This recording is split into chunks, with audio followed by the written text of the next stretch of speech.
Pero kung bago ka pa lang sa aking channel, paki-like, share, and click the subscribe button and the notification bell para lagi kayong updated sa mga parating ko pang uploads.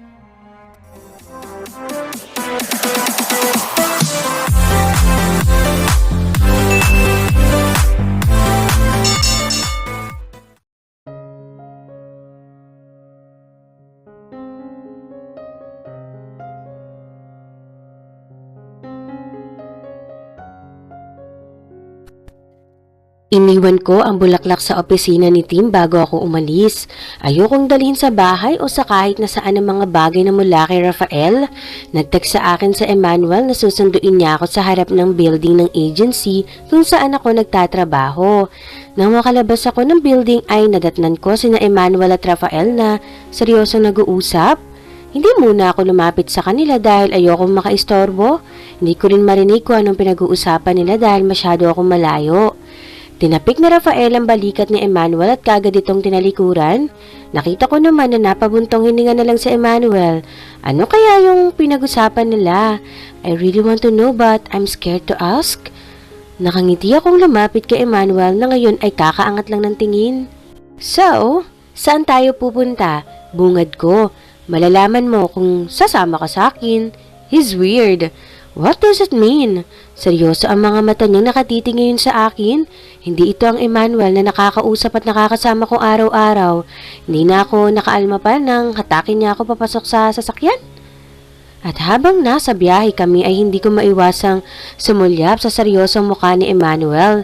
Hindi rin siya nagsasalita kaya sobra akong naninibago ngayon. Nag-isip ako ng paraan para basagin ang katahimikan. Saan mo ba ako talaga dadalhin? Hindi siya sumagot at ngumisi lang. What the hell? What happened to him? Pero napangiti na lang ako sa naisip na baka sosurpresahin niya ako. Kagaya sa mga napapanood ko sa TV. What if ayain niya ako ng kasal? Pero hindi pa ako totally anal kay Rafael. Kapag inalayan ako ni Emmanuel ng kasal ngayon ay aasikasuhin ko na ang annulment namin ni Rafael. Puuna ang desisyon ko na bibigyan ko ng pagkakataon sa Emmanuel. Dahil hindi ko naman gagawin to kung hindi tumitibok ang puso ko para sa kanya. Emmanuel? Do you have a problem? Please tell me. He sighed. I'm okay. Hindi ako naniniwala na okay siya kasi pakaramdam ko parang may kakaiba. Parang may bumabagabag sa kanya. Dati ay sinasabi niya sa akin ang lahat ng problema niya. Ngayon lang siya naging ganito. Hindi ko alam kung anong dahilan kaya kailangan ko siyang pigain para malaman ko kung anong problema niya. I saw you and Rafael talking seriously earlier. What did he tell you? Iyon ba ang dahilan kung bakit nagkakaganito ka?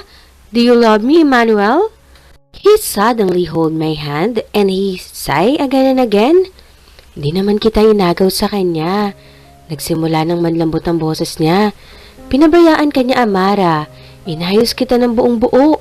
Pagkatapos ay kukuhanin kanya sa akin. At sinabi niya mismo sa mukha ko na inagaw kita sa kanya. Hininto niya ang sasakyan sa gitna ng daan. Nilingon niya ako at tinawakan ng dalawa kong kamay. Napalunok ako nang makita ko ang namumula niyang mga mata. Yes, I do love you, Amara. I really, really love you. Hindi naman kita inagaw sa kanya, di ba? Di ba, Amara? I nodded. Sinaktan ka niya. At inilayo kita sa bansang to. Para mabuo mo ulit ang sarili mo. Muli siyang humarap. Nakita ko ang mahigpit na kapit niya sa manibela. Hinawakan ko naman ang nanggigigil niyang kamao at guminhawa naman ang pakiramdam ko nang lumambot ito. Hindi ko alam kung anong sinabi sa kanya ni Rafael. Dahan-dahan kong niyakap si Emmanuel dahil nagsimula nang bumagsak ang mga luha niya. Hindi ako mga agaw. Hindi kita inagaw sa kanya. He broke your heart at ako ang bumuo nun. Hindi ko na malaya na umiiyak na rin pala ako dahil sa awa. Ito ang unang beses na nakita ko siyang umiiyak. Masakit din pala kapag nakita mong umiiyak ang taong mahalaga sa puso mo. Dinala ako ni Emmanuel sa lugar na walang katao-tao, kung saan makikita mo ang kabuuan ng Maynila. Malamig ang gabi at tansya ko ay uulan. Tulala lang siyang nakatingin ngayon sa magandang tanawin. Niyakap ko siya mula sa likod. Hindi ako sanay na nakikita kang ganito. I said softly. Naramdaman ko ang paghaplos niya sa mga kamay ko na nakapulupot sa kanyang bewang. Hinawakan niya yon ng paulit-ulit. I'm sorry, my love. It's okay. Naging tahimik lang kaming muli nang bigla siyang magsalita. Kunwari, nagtago ako sa iyo ng isang sekreto. Mapapatawad mo pa ba ako? Kumalas ako sa pagkakayakap sa kanya at tinarap siya. What do you mean? Bakit may itinatago ka ba sa akin? He sighed. Of course not. Hinaplos ko ang kanyang kaliwang pisngi at dahan-dahan siyang hinalikan. Sana wala kang tinatago sa akin. Sabay kaming napaangat ng tingin sa kalangitan nang marinig namin ang sunod-sunod na kulog at kasabay ng pagbagsak ng ulang butil ng ulan ay hinatak na ako ni Emmanuel papasok sa likod ng sasakyan. He stared at me na parang matutunaw na ako at ilang saglit pa ay dahan-dahan niya akong hinalikan. Gumanti ako ng halik, hindi dahil para hindi siya mapahiya. Gumanti ako ng halik dahil gusto ko. Desisyon kong ibigay ang sarili ko kay Emmanuel ngayong gabi. Hindi ko na malayan na nahubad na pala ni Emmanuel ang pangitaas kong suot. He kissed me passionately na parang akong babasaging plato. Ilang saglit pa ay naging mapusok ang mga halik niya hanggang sa maibigay ko na ang sarili ko sa kanya. This is our first. I love you, Amara. Mahigpit kong niyakap si Emmanuel. Nakahiga kami ngayon sa backseat ng sasakyan. Natatawa na lang ako nang mapagtanto na napagkasya namin ng mga sarili namin dito sa loob at hindi rin ako makapaniwala na nagawa namin ang bagay na yun dito mismo sa sasakyan niya. Best night ever. I pinch his nose. He is really cute when his hair are messy. Mas kinulo ko pa ang buhok niya dahilan para mapangiti siya. Dito ba tayo matutulog? I asked. He smirked and then he nodded. Yes. What the hell, Emmanuel? Before we go home, let me ask you something. I raised my brow. What is it? Do you love me? I slowly kissed his natural soft red lips. What do you think? I kissed you and it means yes. How about Rafael? Do you still love him? Sa totoo lang, hindi ako agad nakasagot sa tanong niya. Hindi ko rin alam kung bakit parang nablangko ang utak ko nang marinig ang pangalan ni Rafael. Bumangon ako sa pagkakapatong sa kanya at isinuot ang damit ko. Silence means yes. Galit akong lumingon sa kanya. I don't love him. At pwede ba, huwag mo nang babanggitin ang pangalan ni Rafael? He's not part of my life anymore. Nang masuot ko na ang damit ko ay inabot ko naman sa kanya ang damit niya. Marami lang siyang nakatiting ngayon sa gawi ko. Isuot mo na yan. I wanna go home. Tumango naman siya. Naisuot na rin niya ang damit niya at ngayon, bago siya lumabas ay hinalikan niya ako sa noo. Sana, totoo ang sinasabi mo. After that, he left. Makalipas ang 3 linggo ay ibinalita sa akin ni Tim na lalabas na daw ang kanta na nirecord namin. Sobrang saya ko dahil unti-unti na akong nakikilala dito sa Pilipinas. Marami rin ang nangyari sa 3 linggo. Marami akong ginawang shoots for advertisement. Umattend din ako sa 3 TV shows as a guest. Hindi ako ginala ni Rafael at hindi ko rin siya nakita. Madalas din kaming lumabas ni Emmanuel para kumain sa labas. Noong gabing inuwi niya ako ay ibinigay ko sa kanya ang matamis kong oo.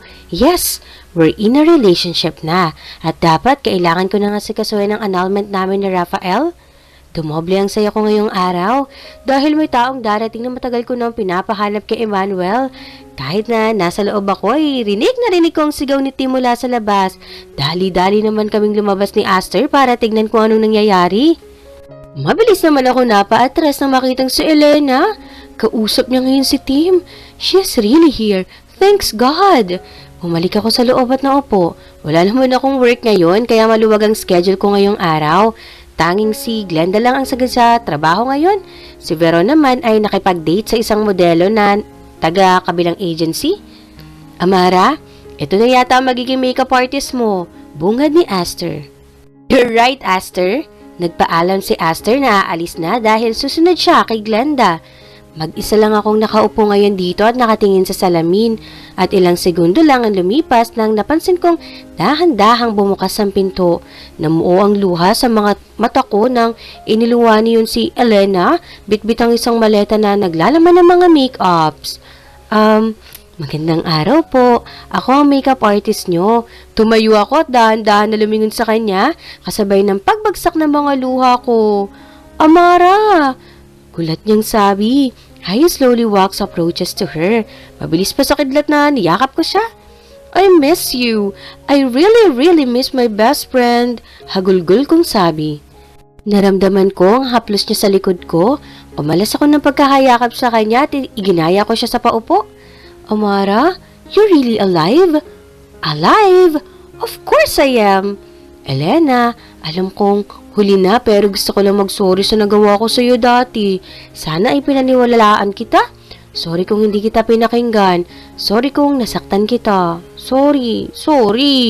Niyakap niya ako ng mahigpit. Malakas na ang iyak ko at ramdam ko rin at hinahabol ko na ang paghinga ko. Amara, it's okay. Forget it. Kahit na saktan mo pa ako, kahit na hindi ka maniwala sa akin, walang magbabago. We're sisters, not on the blood, but in our hearts. Mas lalo akong napahagulgol ng iyak dahil sa sinabi niya. Simula nung dalaga pa lang kami ay walang ginawa si Elena, kundi ang intindihin ako, tulungan, ibigay ang lahat ng gusto ko at mahalin ako. Tanging si Elena lang ang nagpaparamdam sa akin na mahal niya ako. Kaya sobrang sinisisi ko ang sarili ko kung bakit nasaktan ko siya noon. Mas pinili ko si Rafael kaysa sa kanya. Marami ang taong nawala sa akin noon pero si Elena lang ang tunay na nagmamahal sa isang Amara. Napatigil ako na may biglang pumasok dito sa loob ng dressing room.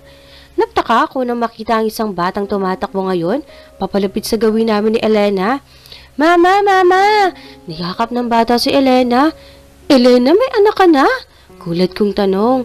Oo, Amara. Ilang taon na siya? 4 years old pa lang siya.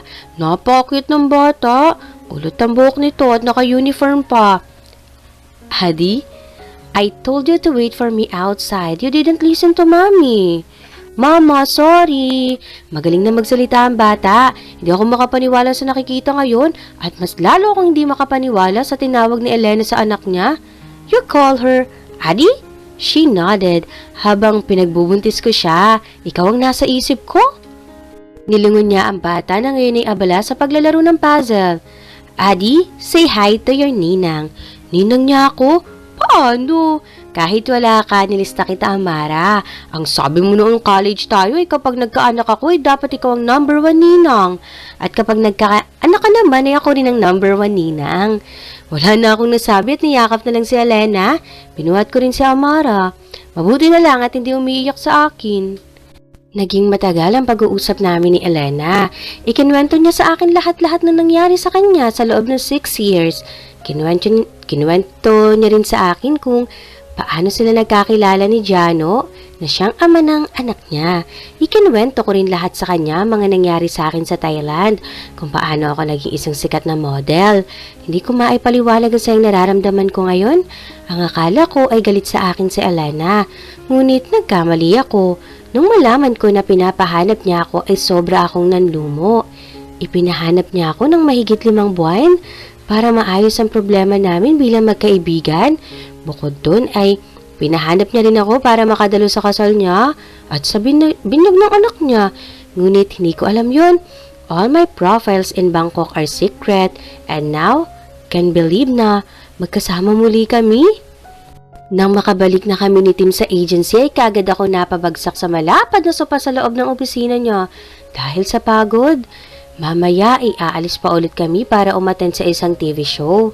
Pagod na pagod ako at sumasakit na rin ang paa ko dahil sa mga suot na heels. Pumasok naman si Tim habang abala sa cellphone niya at kaagad na umupo sa swivel chair. Sinundan naman yun nila Glenda at Vero na may daladalang palamig na binili nila sa labas. Oh, uminom ka muna. Inabot sa akin ni Glenda ang isang palamig. Kaagad ko naman itong kinuha at ininom. Pakiramdam ko, ang gaspang-gaspang ng lalamunan ko.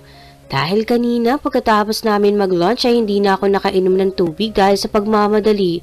Alam mo, nakikita ko talaga na pagod ka. O ano, tara, sa bar? Natawa ako nang biglang hinampas ni Veron si Glenda sa hita. Nakita ko naman ang pagniwi ng isa.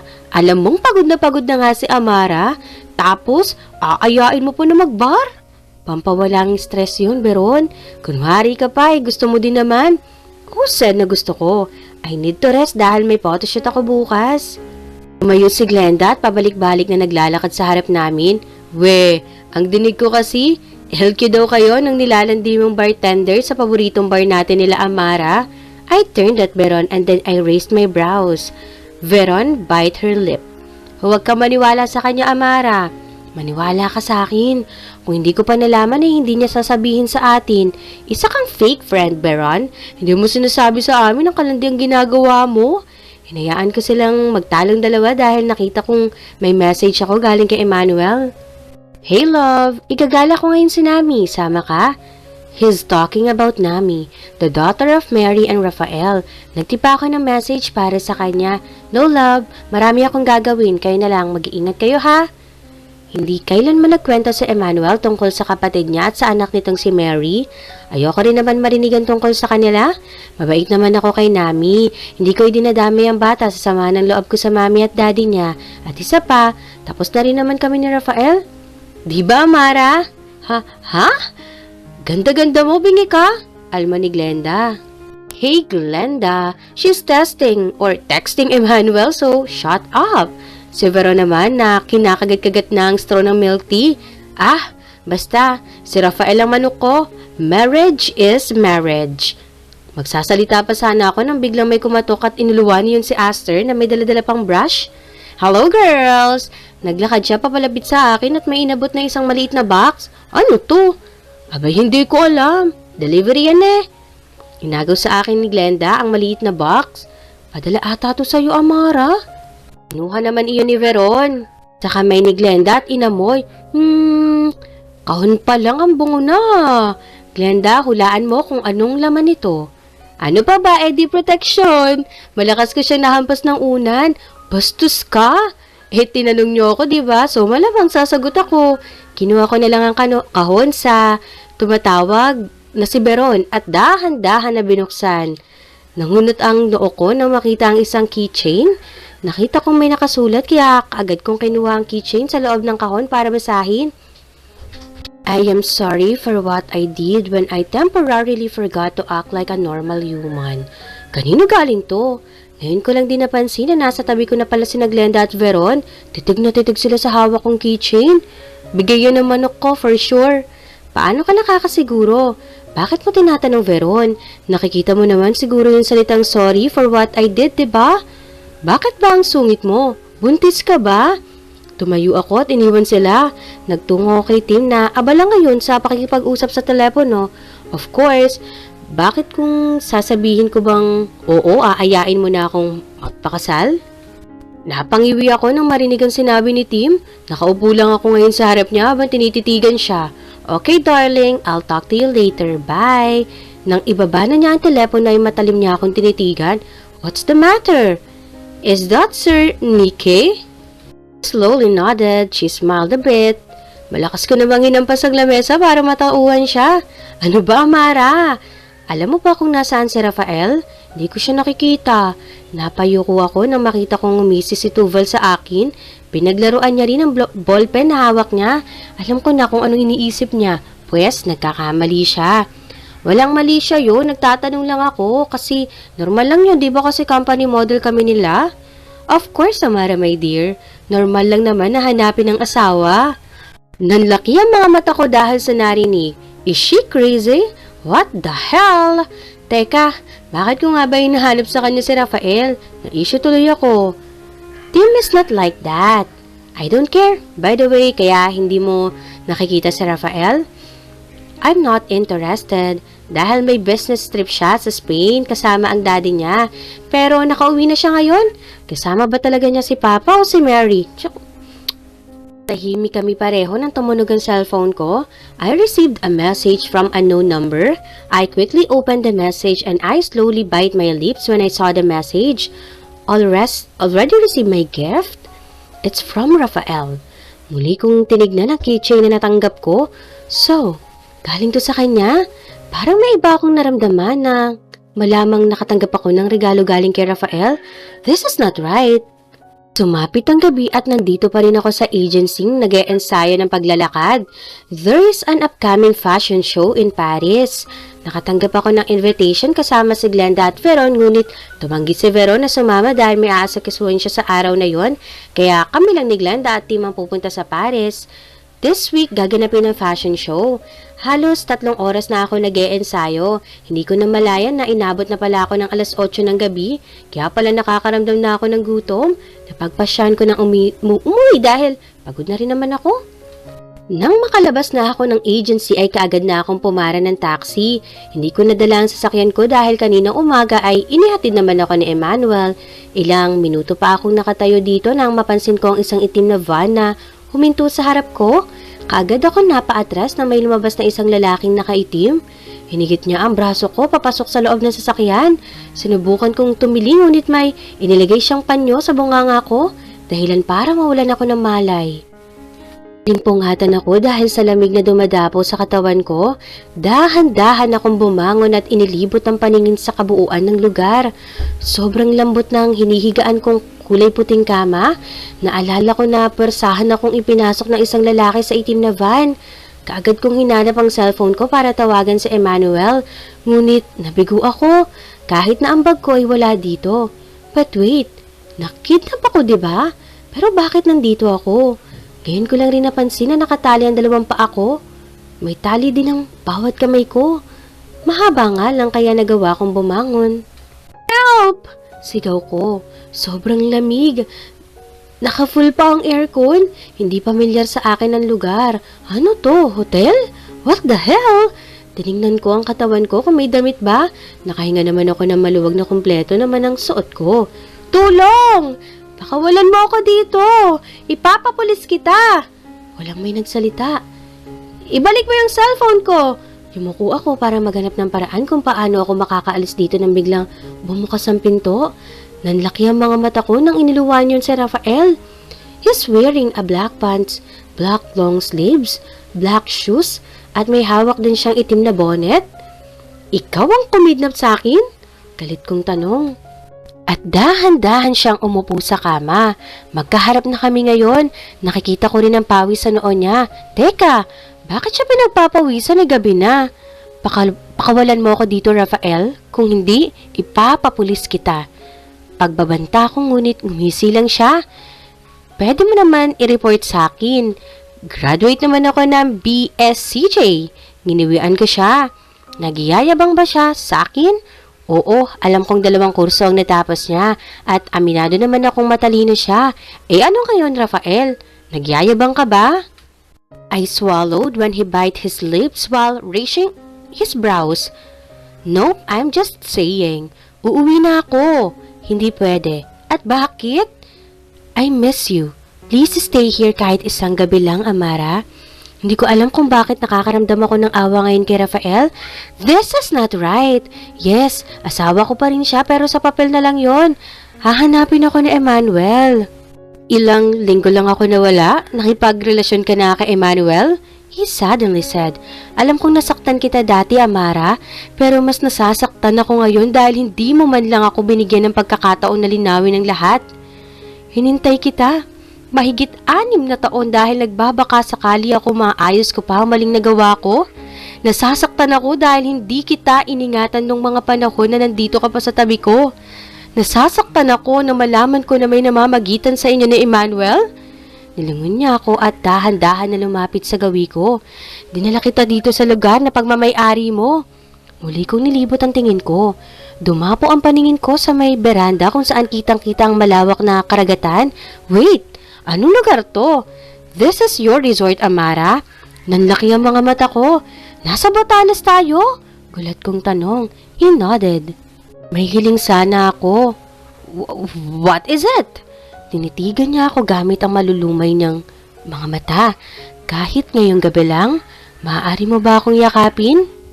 Sinuway ko ang sinasabi ng utak ko. Sinunod ko ang mitiin ng puso ko. Nang yakapin ko si Rafael ay parang umiba ang ihip ng hangin. Parang nawala ang takot at pangamba na nararamdaman ko simula nung kidnapin niya ako kanina. Naiinis ako sa sarili ko kung bakit ko ginawa to. Parang binigyan ko na rin ng pagkakataon si Rafael. Ngunit hindi na pwede. Wala nang pag-asa dahil si Emmanuel na ang gusto ko. Thank you, Amara. I smiled at him softly. Sumisikip ang dibdib ko. Hindi ko alam kung bakit. Kailangan kong gumawa ng paraan para maging maayos ang paghinga ko. I slowly grabbed Rafael's arm. Niyakap ko siya ng mahigpit na mahigpit. Kasabay ng pagbagsak ng mga luha ko. Hindi ko alam kung tama ba to o mali. Naguguluhan ako. I'm sorry, Amara. Handa akong lumuhod sa harapan mo para patawarin mo ako. Madiin akong pumikit na parang may tumutusok sa puso ko. Ramdam na ramdam ko rin na mabibigat niyang hininga.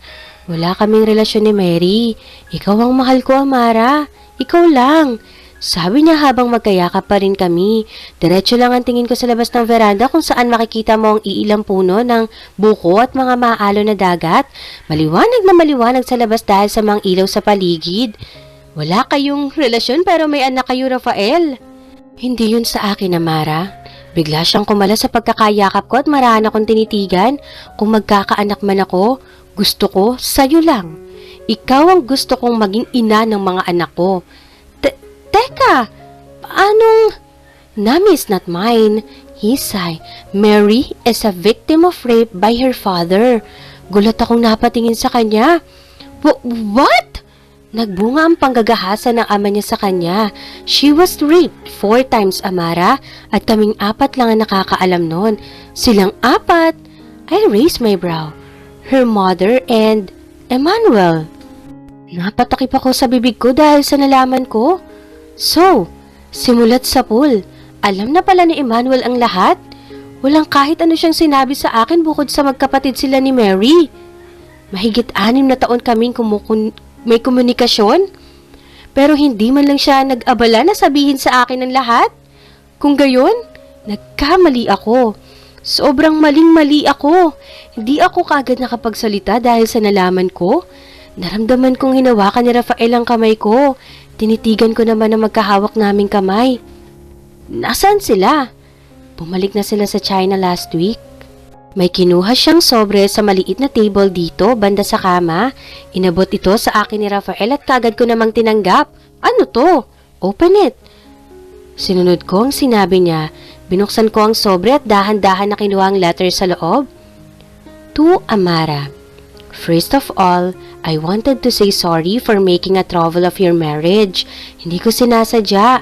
Alam kong naging makasarili ako dahil sa desisyon kong kilalanin ng anak ko bilang ama ang asawa mong si Rafael. Yes, Rafael is my first love. I really like him since we're in college. Rafael is always there for me when I really need him. But when I came back here in the Philippines, I knew that Rafael is already married. Umuwi ako para kay Rafael. Hindi dahil agawin siya sa'yo, kundi dahil para sa anak ko. Naghahanap kasi ng ama si Nami at si Rafael lang ang maaari kong hingian ng tulong dahil alam kong hindi siya makakatanggi sa akin. Wala akong balak na sirain ang marriage niyo, Amara. Rafael is suffering for chasing you. Hope you forgive him. Matagal nang nabura ang pagmamahal ko para kay Rafael at masaya ako dahil nahanap na niya ang babaeng makakasama niya habang buhay. Please come back to him. I'm begging you. Alam kong kami ng anak ko ang dahilan kung bakit iniwan mo si Rafael. Humihingi ako ng tawad sa lahat-lahat. Babalik na kami sa China for good. At sana, huwag kang magalit sa kapatid ko dahil ako nagsabi sa kanya na huwag sabihin sa iyo ang lahat-lahat. Alam kong gusto na niyang sabihin sa iyo ang katotohanan. Dahil totoong mahal ka niya pero nakiusap ako. Sana, maging maayos na kayo ni Rafael. And you should break up with my brother because you're still married to Rafael. Maiintindihan ng kapatid ko kung ano man ang sasabihin mo. Hope we see each other again soon. From Mary. Sabay-sabay na bumagsak ang mga luha ko. Niyakap ako ni Rafael at hinalikan sa noo. Hindi ko alam kung anong gagawin ko. Sobra na akong naguguluhan.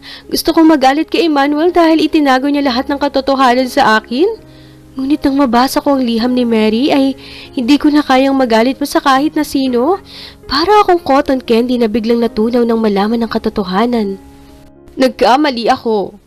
Nagtanim ako ng galit sa mga taong parte ng nakaraan ko. Sorry! Hagulgul kong sabi. It's okay, Amara. Lahat tayo, nagkakamali.